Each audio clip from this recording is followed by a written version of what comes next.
Welcome back. I wanted to go ahead and go over the Ace Hardware Safety Series posters. I have three examples here. One, I'm giving you the whole file so you can see what's done to it by clicking on and off on the eyes of the layers.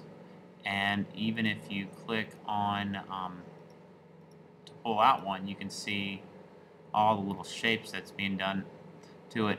Notice that each of these Safety Series posters, something kind of clever is done to the Ace Hardware logo. This one's supposed to look like a light bulb.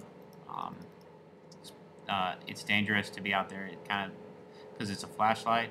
This one right here looks like electricity or something getting stuck in somebody's eye, which is kind of clever. This one has like a little blood pool on it, like as if this says, without proper headgear, this could be you. And so there's like a little blood pool. All of which are kind of clever and play into the whole series. These three would go together really well. And you could clearly tell that they're all three make up one series of posters. A series is just 3 posters typically, or any number that look similar, and that's what you're going to be replicating. And I'm going to show you a couple of new steps in Adobe Photoshop, things that are away from photography but more on graphic design.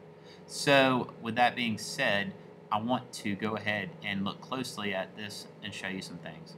If you uncheck layer 9, you see that most of the object for layer 9 is the logo right here. So if I click and pull down on group 9, I can see that this yellow halo is a simple shape with an effect of a of a glow on it. And my letters here also have an outer glow on them. And that's about it regarding the whole grouping of that layer. What I want to do is show you a couple of quick things. Go ahead, and what we're going to do is start off creating a new file.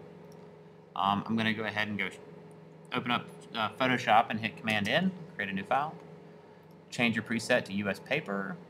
Make sure your res is at 300, resolution at 300. Say OK. I'm going to double click, unlock my background layer, set my foreground layer to something I would kind of want my posters to have. I'm going to use this cream color for mine. You can use whatever color you want. If I hit Option Delete, that will delete with my foreground color. So from here, I could use the rectangle tool, click and drag out a rectangle, and then I could hit X on my keyboard, Option Delete, and I'm sure I would get a fill of white, Command D. I'm going to double click and call that my BG for background, create a new layer, and start on my type. Type elements you can get at dafont.com, and once you go dafont.com, click on sans serif fonts, find yourself a really good sans serif font, something that would be good for a headline, okay? That's basically what you're going to be using.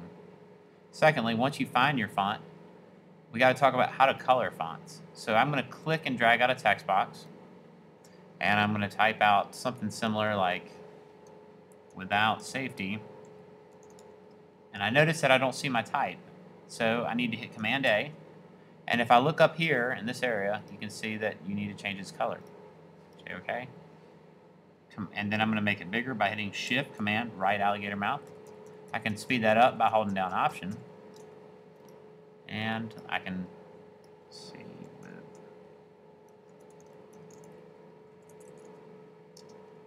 safety. Keyboard is messing up today. With safety. And I'm going to find something that says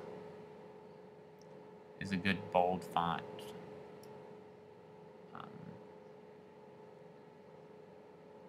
There we go. Good. That's a good bold font. Now, what if I need to change a couple of the character colors here? That kind of that's tricky. I can click and highlight over them, and then change them here. Let's see if that worked. Yep, that did change them. Cool. So usually what people will do is take all their type and put it in a folder. I'm going to show you how to do that real quickly. I'm going to just write, this is I know my type is not Change it back here to gray. And I'm going to use a smaller sans serif, something thin. There we go. I'm holding down Command, Option, and Shift. And say this is a safety poster.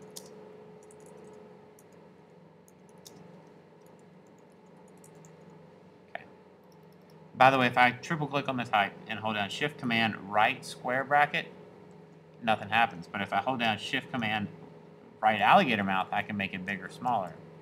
Okay, so I'm going to click and put it directly and use my arrow tool and put that as my, and then create a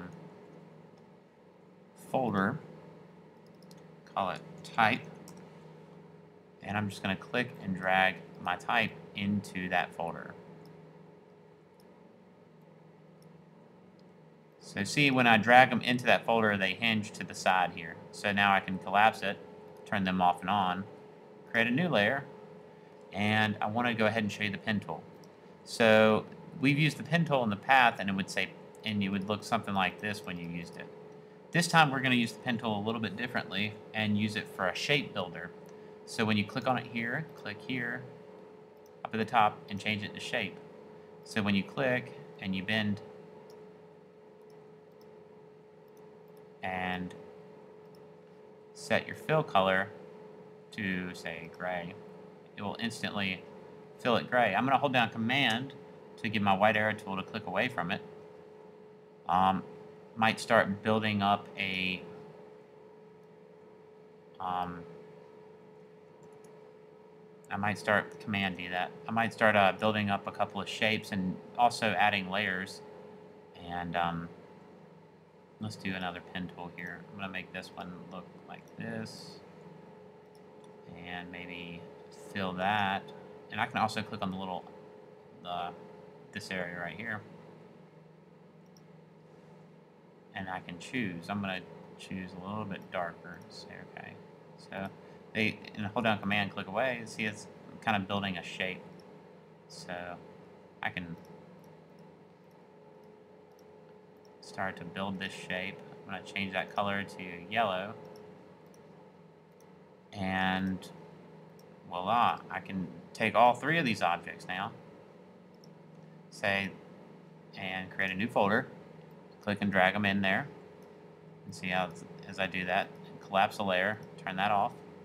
And see, I missed one, so I'm going to drag that third. And then that whole object's now in there, okay? Secondly, I want to show you how to take a photograph. Say, for instance, something that looks like an egg. I'm going to type in cracked egg, go on the internet, and go to images. Find one that you like. I'm going to say view image. And see if it will give you the cracked egg. If it doesn't, go back out. I'm going to view image here. There we go. Copy that image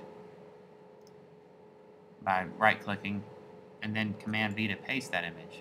Command T to size it up. Hold down Shift and Option as you click and drag out. Hit return. And so here we are with an object, but the rule is we can't use photographs. So what do? We use cutouts. And we have this on its own layer. Notice that. So we're going to go to Filter, Artistic Gallery, or Filter Gallery. From the pull-down menus over here, we're going to choose Artistic Cutout. I'm going to zoom out for you so you can see what it looks like. I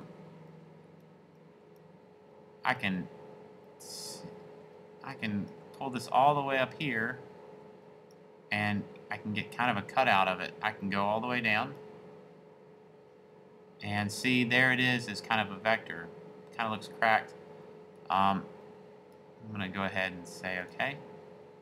And there it is. The only problem is that the background looks a little off, so I might grab the magic wand tool and select the background and delete it, Command D. And see, I can move that whole element if I lock down other things. Like I'm going to lock my background layer by clicking on the little lock key. So when I select that, that can move. Okay? So regarding the Ace Hardware logo, You can click over here, look at this,